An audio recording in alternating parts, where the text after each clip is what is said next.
This is our.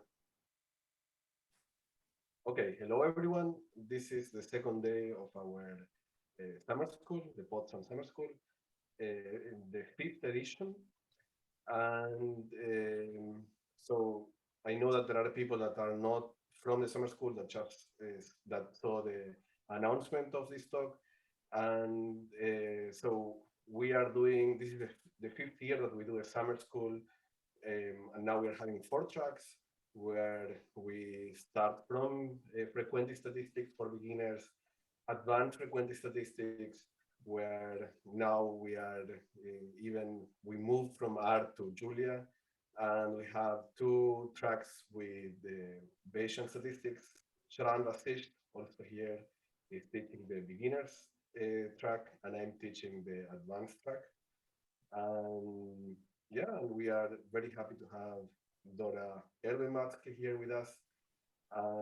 So she's an associate professor from the University of Amsterdam, and she will be talking about response inhibition that, as far as we've been talking, she started this with her Benny, so it's been a while, and we'll see a bit more, or we are going to know more about her modeling work. Okay, thank you, Dora.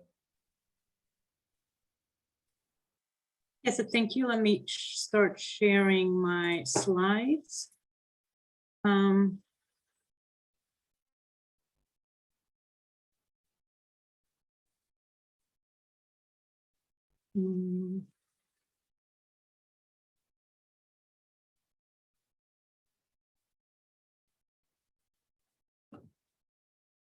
you see the slides? All right. So welcome, everyone. Thank you for the introduction, and thank you for the invitation to present my work here. So the title of my talk is Flexible Cognitive Architectures for Response Inhibition. And I will be talking about my line of work using formal mathematical models to study response inhibition, so the ability to stop ongoing responses. So why formal models?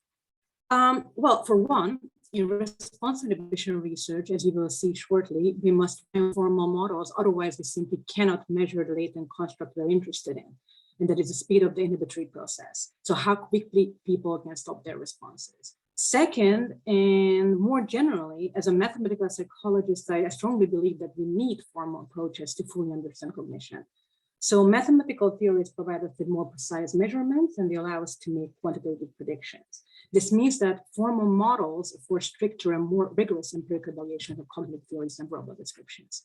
And my aim is today to show you the power and flexibility of formal cognitive models in general, and race models of response inhibition in particular. So let's get started. So what is response inhibition? It is the ability to stop ongoing responses that suddenly become inappropriate. As an example, imagine you're driving down the highway, stuck behind a very slow car, ready to overtake. But right before you do so, you hear the siren of an ambulance and hopefully avoid overtaking anybody. Is this example? Sorry, you're not sharing your screen. Oh, it says that I am sharing my screen. Bruno, it is showing up. I can see it. I can see it too. There's a problem with your setup, probably. Bruno? Sorry about that. Shall I go on or shall I stop sharing and try again? Yeah, okay, then I just continue. So as this example about driving and overtaking illustrates, response inhibition has a profound impact on our daily functioning. It ensures that we can safely interact with the world. In the lab, of course, we don't let people crash into ambulances, but we use the so-called stop signal paradigm to study the response inhibition. This paradigm is, I think, one of the most extensively used paradigms in psychology. It has been used in various experimental, clinical, and developmental investigations, but also in the neurosciences and biology, just to name a few areas of application. The stop signal paradigm typically consists of a very easy 2-choice response time test, such as responding to orientation of this green arrow here. So for a left pointing arrow, you would press the left button, and for a right pointing arrow, you would press the right button. Occasionally, this so-called go task is interrupted by a stop signal, for example, beep, that tells you to stop your response to error on that trial. Auditory stop signal like beeps are quite common, but they're not the only possibility. In fact, I will show you various examples that visual stop signals later on. So depending on the difference between the onset of the go and the stop signal, the so-called stop signal delay or SSD, you can either successfully stop or not. And in this latter case, you produce a response to the go stimulus. In general, the shorter the stop signal delay, the easier it is to stop your ongoing go response. There are various outcome measures in the stop signal paradigm that researchers can observe and use for inference. On Go trials, we observe the choice response times, or also called Go RTs. On stop trials, we observe the rate of successful inhibition and also response times that escape the inhibition, and these we call the signal response times. However, the most important outcome measure in the stop signal paradigm, the latency of the stop response, stop signal RT or SSRT, cannot be directly observed. You stop your response, so there is by definition nothing to measure. And to overcome this challenge, we need a model. We need a model that helps us observe the unobservable. And this is the horse race model. As Gordon Logan, the godfather of all things stop signal, put it, there is no avoiding the race model. So in response inhibition research, we must use a model-based approach. The race model conceptualizes response inhibition as a race, hence the name, between two independent processes or runners. A go runner that is triggered by the go stimulus and a stop runner that is triggered by the stop signal. If the go runner wins, the response is executed. If the stop runner wins, the response is successfully inhibited. And by virtue of formalizing how response inhibition comes about, the horse race model can be used to derive simple non-parametric methods to estimate stop signalities. Popular methods are the integration method or the mean method. So the mean method, for example, would mean that we take the mean of the go RTs and subtract the mean of the stop signal delays. And this will give us the mean of SSRTs. Very, very simple. However, the non-parametric methods have a number of important limitations. First, they cannot account for the entire distribution of stopping latencies and only provide summary measures such as the mean SSRT. And while relying on central tendencies such as means and medians alone is of course problematic, as it loses very important information about the potential differences between populations or experimental manipulations. So just as illustration here, you can see two response time distributions. This could be SSRT distributions. The solid distribution has a later leading edge and it's very peak. The dotted one or the dashed line distribution has an earlier leading edge and its last peak. But despite these very huge differences in the shapes of these two distributions, they have the exact same mean. So here you can see that relying on means only can distort your inferences. Second, non-parametric methods cannot explicitly account for errors on the go task or so-called go errors. This is because the standard horse race model assumes a single go runner, which is insufficient to represent the choice component of the go task, left or right. Third, non-parametric methods cannot account for failures to trigger the go or the stop runner. These so-called go and stop trigger failures are thought to reflect mechanisms related to attention rather than inhibition, such as failure to encode the stimulus. Trigger failures pose a very serious problem to non-parametric methods because they inflate non-parametric stop signal RTs, and they can confound conclusions about inhibitory with attentional effects. And of course, clearly failing to stop because you did not even notice the imbalance is something entirely different than failing to stop because your inhibitory was compromised because of, I don't know, better conditions or because you were drunk. And fourth, the standard race model and hence a non-parametric approach assumes that the go and the stop processes are independent of each other. And this assumption clearly doesn't hold on the neural implementation level, and there are indications that it may be violated even on the behavioral level, at least on short stop signal delays and complex tasks. So in this talk, I will walk you through various parametric response inhibition models that address the limitations of the standard non-parametric horse race model. We will end up with a flexible approach that generalizes the original horse race model to account for various aspects of behavior that are characteristic of many real-life situations, such as choice errors, attentional lapses, and the interaction between going and stopping. I will discuss various parametrizations of this framework, ranging from the descriptive ex-Gaussian distribution to the explanatory-based diffusion evidence-accumulation architecture. And hopefully we will have time. And if we do, then I will end with discussing the potential of this modeling framework to provide a comprehensive account of the mental processing governing behavior in more complex situations. So a bit of a future directions part. So descriptive parametric horse race models. I started with discussing the descriptive parametric framework, which following the associated software we named BEESTS. This framework provides three important advances relative to the standard non-parametric model. It can account for the entire distribution of both GO-RTs and stop signal RTs. It can account for GO errors, so it facilitates the application of the stop signal paradigm and the race model in the context of difficult choice tasks. And lastly, it can account for GO and stop trigger failures, and hence it allows us to separate the relative contribution of attention and inhibition to performance. This figure shows a graphical representation of the standard race model.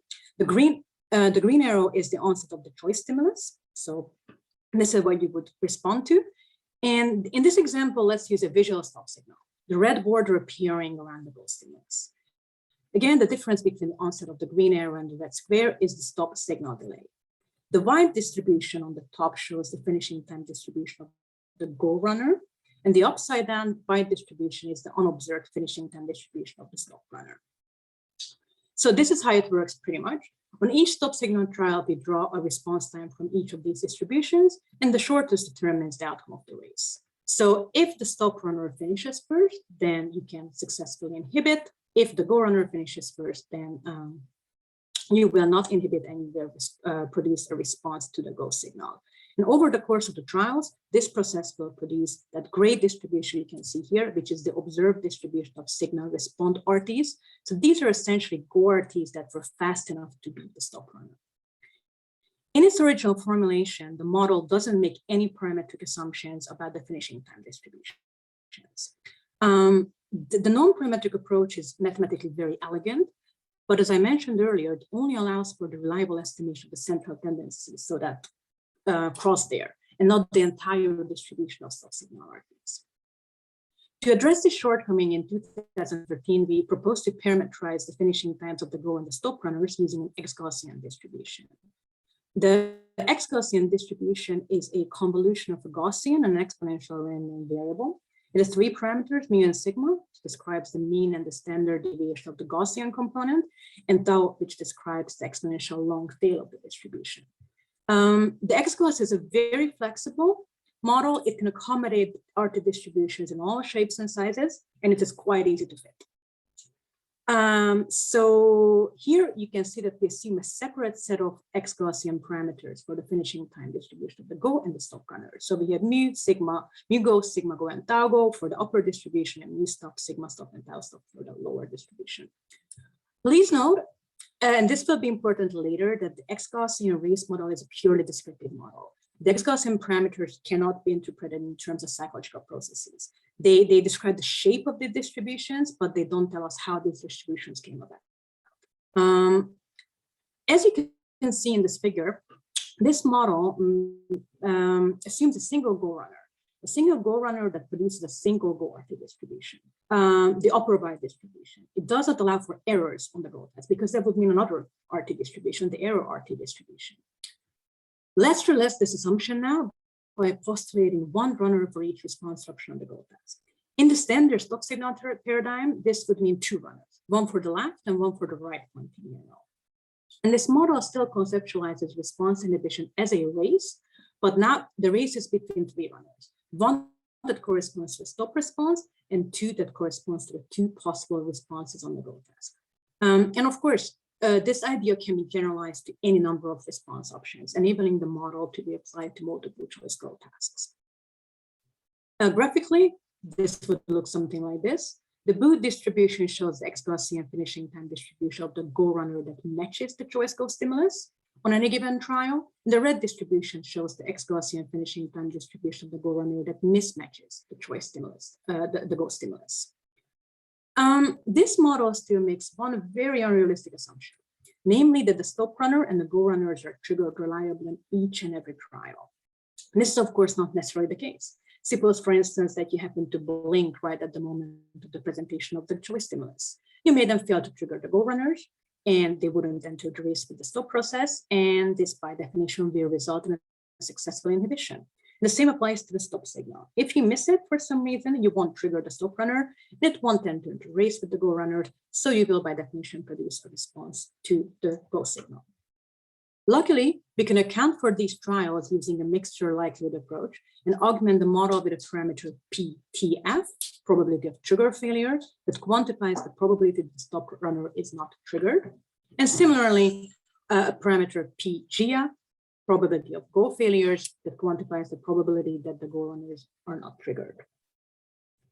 So in the full model and in a very simple design without any experimental manipulations, we then end up with the following parameters that you can see here, and we estimate these parameters from the data. The ex-Gaussian go and stop parameters provide us estimates about the latencies of going and stopping and tell us something about inhibition ability, whereas the go and stop trigger failure parameters tell us something about attention or more precisely goal neglect, a cognitive concept that is quite distinct from inhibitory ability. So we have now successfully applied this basic model to various problems in clinical and personality psychology and also in the neurosciences. For instance, we have used the BEESTS models to investigate apparent inhibitory deficits in schizophrenia and attention deficit hyperactivity disorder. Interestingly, we found that the well-established finding about longer non-parametric stop signal RTs in both clinical groups reflect deficiencies in triggering the stop process, and hence problems with attending to the stop signal, and not so much deficiencies in the underlying inhibitory process. We have also used BEESTS to investigate the relationship between stop signal RTs and various measures of impulsivity. This question was very interesting because stop signal RT is currently the primary behavior index of impulsivity. Well, if you ask me, it really shouldn't be. We found that earlier results showing a relationship between non-parametric stop signal RTs and impulsivity was actually mediated by failures to trigger the stop process. As these applications illustrate, this relatively simple parametric model can account for various aspects of stop signal performance, such as RT distributions and go errors, and can help disentangle the relative contribution of attention inhibition. But the model's flexibility allows us to take a step further and also account for possible interactions between going and stopping. To illustrate this, I will use an alternative to the standard choice-based stop signal paradigm, the so-called anticipated response inhibition paradigm. There has been increasing interest in studying how people stop responses that are timed to coincide with an anticipated event. For instance, timing acceleration to coincide with an anticipated gap in traffic. In the lab, the stopping of anticipated responses is measured in the anticipated response inhibition, RE task. On Go trials, you will see this green bar rising, and your task is to press a button when the rising bar hits the fixed blue target line. On stop signal trials, the border around the Go stimulus would turn red, for example, indicating that you should stop your Go response. Of course, just like in the standard stop signal paradigm, the stop signal could be also something else. In fact, it's quite common in the RE literature to use a halt in the rising of the bar as a stop signal. Of course, RE performance is interesting in its own right, but why I became particularly interested in this as a methodologist is because it has been argued to have better measurement properties than the standard choice-based stop signal paradigm, at least from a non-parametric perspective. In particular, anticipated RT distributions are more symmetric and less variable than choice RT distributions, and this implies that SSRTs derived from RE tasks are less noisy and hence more reliable than measures derived from the standard choice-based stop signal paradigm. Also, RE tasks are more suited to the most popular non-parametric method, the mean method that I explained earlier, because this method assumes most variants of this method assume symmetric GO-RT distributions. However, RE tasks apparently also come with a major disadvantage. We have discovered that performance in RE tasks systematically and severely violates the independence assumption of the force race model. In particular, I'm talking about the context independence assumption of the model, which states that distribution of the finishing times of the Go runner is the same on Go trials and stop signal trials. And essentially, this assumption allows us to treat the Go-RT distribution as the underlying distribution of response times on stop signal trials. Context independence is essential for the validity of non-parametric SSRT estimation. For parametric methods, context independence is useful, but not entirely necessary, and something I will come back to later. So how does context independence manifest in response inhibition data? So context independence predicts that the GO-RTs and RTs on stop trials of escape inhibition, the so-called signal response RTs, share a common lower bound, but their cumulative distribution functions, so CDFs, diverge at higher quantiles. So when you plot the CDFs, you end up with this characteristic fan shape. Here, the black CDF shows the GO-RTs and the red CDF shows the signal response RTs collapsed across the stop signal delays.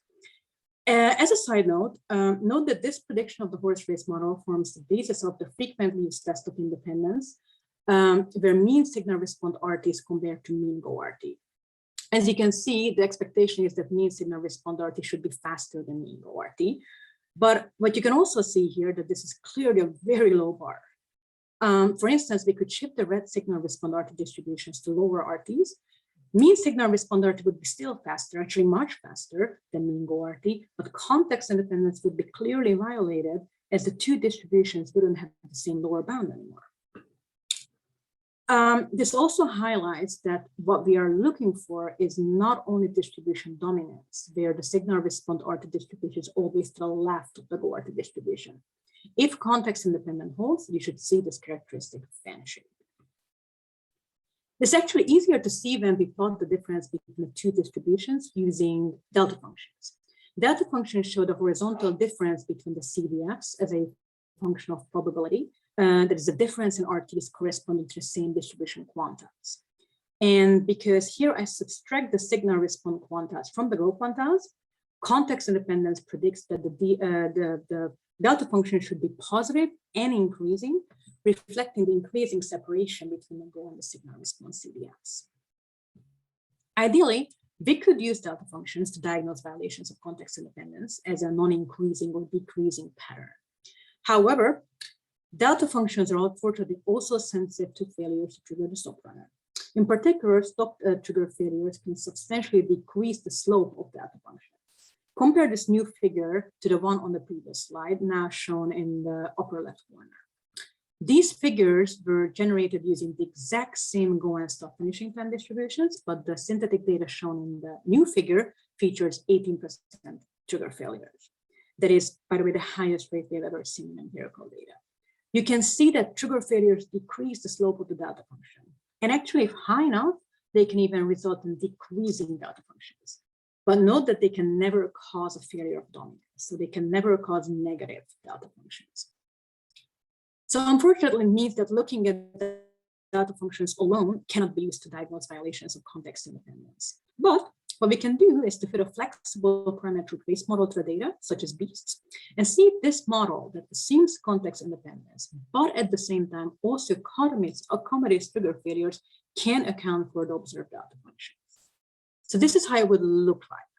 This figure shows standard choice-based stop signal data from one of our 2019 studies. We had two conditions, an easy and a difficult GO task. And the red line shows the observed delta functions averaged across participants. The shaded areas show the uncertainty in the predicted average delta functions obtained from fitting the data with the BEEST model.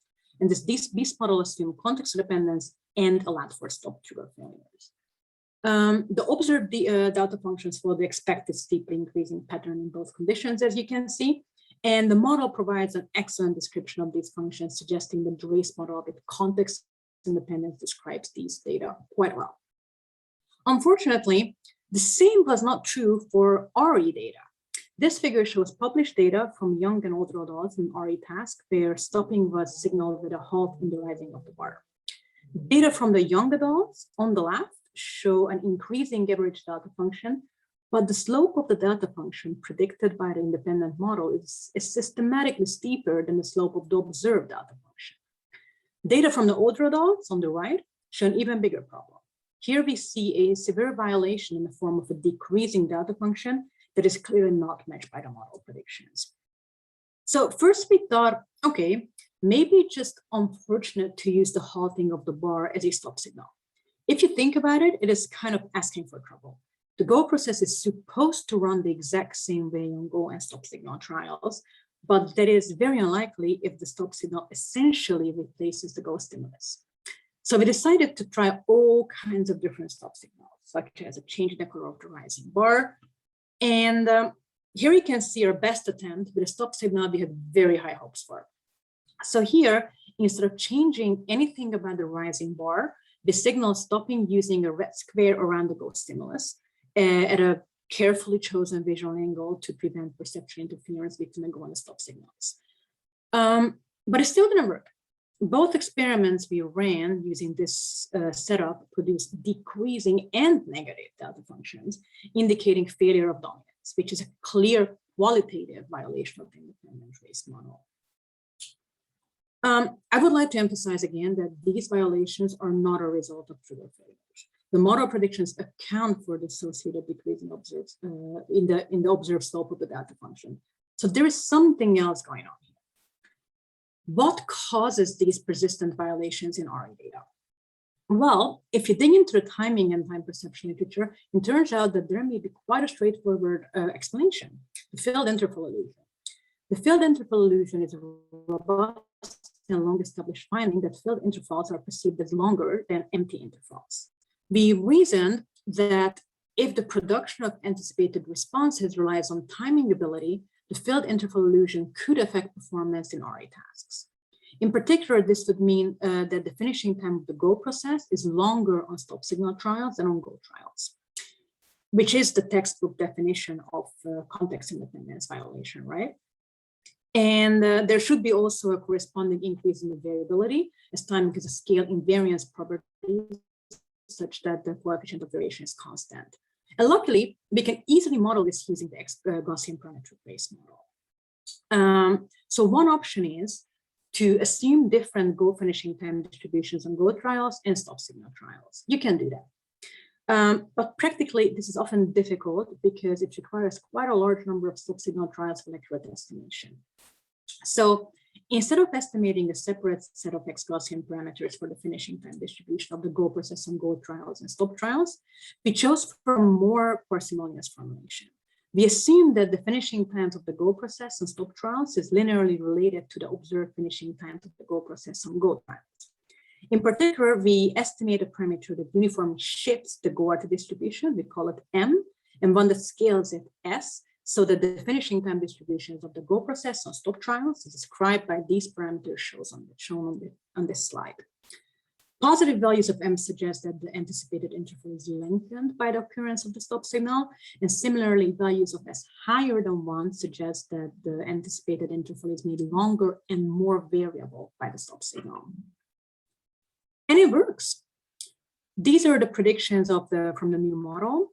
It looks like the new model does not only accommodate the relatively subtle miss in the upper left panel, but also the decreasing slope in the upper right panel, and even the failure of dominance in the bottom panels. It turns out that the violation mainly takes the form of an increase in the scale parameter by between 22 and 41%, which manifests an increase both in the mean and the variability of the finishing time distribution of the go process on stop trials relative to go trials. The uniform shift in M was present in all data sets. I think we have about 8 or 10 data sets, but it was relatively small, ranging between 2 to 12 milliseconds. In all cases, the misspecified model that assumed context independence created a downward bias in SSRT estimates relative to a new model that allowed for context independence violations, and this ranged between 4 to 25 milliseconds. Misspecification also consistently produced an upward bias in trigger failures by a factor of 1.3 to 1.5, but the absolute margin was quite substantial, almost 10% in the most extreme case. So I think these results raise serious concerns about using RE tasks in combination with the independent trace model, let these be the non-parametric or the parametric ex-Gaussian version. So far, I have shown you how the ex-Gaussian horse race model provides a comprehensive and flexible characterization of performance in response inhibition tasks, let these be choice-based or anticipated response-based. And it achieves this all without necessarily relying on context independence and with excellent measurement properties. However, this approach has a major drawback. the ex-Gaussian ratio is purely descriptive. It can describe and quantify difference in performance between groups or experimental conditions in terms of those mu sigma and tau parameters, but it cannot directly explain difference in performance. We can, of course, try to formulate hypotheses in terms of model parameters and factors that affect these parameters, mu sigma and tau, but trust me, this approach does not always afford clear conclusions. A straightforward solution to this problem is the evidence accumulation approach. In evidence accumulation models, evidence favoring different options is accumulated over time until a threshold is